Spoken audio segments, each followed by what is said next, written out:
अर्जुन और भीष्म का युद्ध तथा भीष्म का मूर्छित होना। वैशंपायन जी कहते हैं, कर्ण पर विजय पाने के अनंतर अर्जुन ने उत्तर से कहा, जहां रथ की ध्वजा में स्वर्ण में ताड़ का चिन्ह दिखाई दे रहा है, उसी सेना के पास मुझे ले चलो। वहां मेरे पितामह भीष्म जी, जो देखने में देवता के समान जान पड़ते हैं, रथ में विराजमान हैं और मेरे साथ युद्ध करना चाहते हैं। उत्तर का शरीर बाणों से बहुत घायल हो चुका था, अतः उसने अर्जुन से कहा, वीरवर, अब मैं आपके घोड़ों को काबू में नहीं रख सकता। मेरे प्राण संतप्त हैं, मन घबरा रहा है। आज तक किसी भी युद्ध में मैंने इतने शूरवीरों का समागम नहीं देखा था। आपके साथ जब इन लोगों का युद्ध देखता हूं तो मेरा मन डावाडोल हो जाता है। गदाओं के टकराने का शब्द, शंखों की ऊंची ध्वनि, वीरों का सिंहनाद, हाथियों की चिंगाड़ तथा बिजली की गड़गड़ाहट के समान गांडीव की टंकार सुनते सुनते मेरे कान बहरे हो रहे हैं। स्मरण शक्ति क्षीण हो गई है। अब मुझ में चाबुक और बागडोर संभालने की शक्ति नहीं रह गई है। अर्जुन ने कहा, नरश्रेष्ठ, डरो मत, धैर्य रखो। तुमने भी युद्ध में बड़े अद्भुत पराक्रम दिखाई हैं। तुम राजा के पुत्र हो। शत्रुओं का दमन करने वाले मत्स्य नरेश के विख्यात वंश में तुम्हारा जन्म हुआ है, इसलिए इस अवसर पर तुम्हें उत्साहहीन नहीं होना चाहिए। राजपुत्र, भली भांति धीरज रखकर रथ पर बैठो और युद्ध के समय घोड़ों पर नियंत्रण रखो।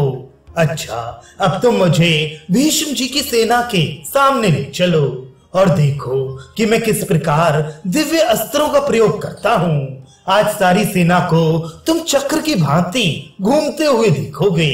इस समय मैं तुम्हें बाण चलाने की तथा अन्य शस्त्रों के संचालन की भी अपनी योग्यता दिखाऊंगा।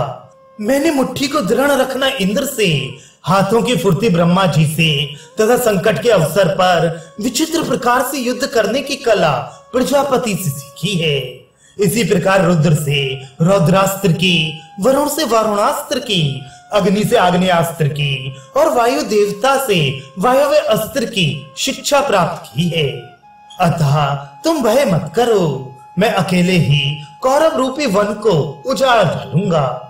इस प्रकार अर्जुन ने जब धीरज बंधाया, तब उत्तर उसके रथ को भीष्म जी के द्वारा सुरक्षित रथ सेना के पास ले गया। कौरवों पर विजय पाने की इच्छा से अर्जुन को अपनी ओर आते देख निष्ठुर पराक्रम दिखाने वाले गंगानंदन भीष्म ने वीरता पूर्वक उसकी गति रोक दी। तब अर्जुन ने बाण मारकर भीष्म जी के रथ की ध्वजा जड़ से काट कर गिरा दी। इसी समय महाबली दुशासन, विकर्ण, दुस्सह और विभिशंति, इन चार वीरों ने आकर धनंजय को चारों ओर से घेर लिया। दुशासन ने एक बाण से विराट नंदन उत्तर को बींधा और दूसरे से अर्जुन की छाती में चोट पहुंचाई। अर्जुन ने भी तीखी धार वाले बाण से दुशासन का स्वर्ण जटित धनुष काट दिया और उसकी छाती में 5 बाण मारे। उन बाणों से उसको बड़ी पीड़ा हुई और वह युद्ध छोड़कर भाग गया। इसके बाद विकर्ण अपने तीखे बाणों से अर्जुन को घायल करने लगा। तब अर्जुन ने उसके ललाट में एक बाण मारा। उसके लगते ही घायल होकर वह रथ से गिर पड़ा। तदनंतर दुस्सह और विभिशंति दोनों एक साथ आकर अपने भाई का बदला लेने के लिए अर्जुन पर बाणों की वर्षा करने लगे। अर्जुन तनिक भी विचलित नहीं हुआ। उसने 2 तीखे बाण छोड़कर उन दोनों भाइयों को एक ही साथ बींध दिया और उनके घोड़ों को भी मार डाला। जब सेवकों ने देखा कि दोनों के घोड़े मर गए और शरीर घायल होकर लहूलुहान हो रहे हैं, तो वे उन्हें दूसरे रथ पर बिठाकर युद्ध भूमि से हटा ले गए। और जिसका निशाना कभी खाली नहीं जाता था, वह महाबली अर्जुन रणभूमि में चारों ओर घूमने लगा। जन्मेजय, धनंजय के ऐसे पराक्रम देखकर दुर्योधन, कर्ण, दुशासन, विभिशंति, द्रोणाचार्य, अश्वत्थामा तथा महारथी कृपाचार्य अमर्ष से भर गए और उसे मार डालने की इच्छा से अपने दृढ़ धनुषों की टंकार करते हुए पुनः चढ़ाए। वहां आकर सब एक साथ अर्जुन पर बाण बरसाने लगे उनके दिव्यास्त्रों से सब ओर से आच्छन्न हो जाने के कारण उसके शरीर का 2 अंगुल भाग भी ऐसा नहीं बचा था जिस पर बाण ना लगे हो।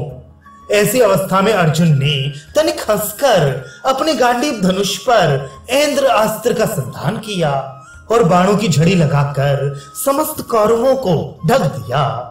वर्षा होते समय जैसे बिजली आकाश में चमककर संपूर्ण दिशाओं और भूमंडल को प्रकाशित करती है, उसी प्रकार गांडीव धनुष से छूटे हुए बाणों द्वारा 10 दिशाएं आच्छन्न हो गईं। रणभूमि में खड़े हुए हाथी सवार और रथी सब मूर्छित हो गए। सबका उत्साह ठंडा पड़ गया, किसी को होश न रहा। सारी सेना तितर बितर हो गई। सभी योद्धा जीवन से निराश होकर चारों ओर भागने लगे।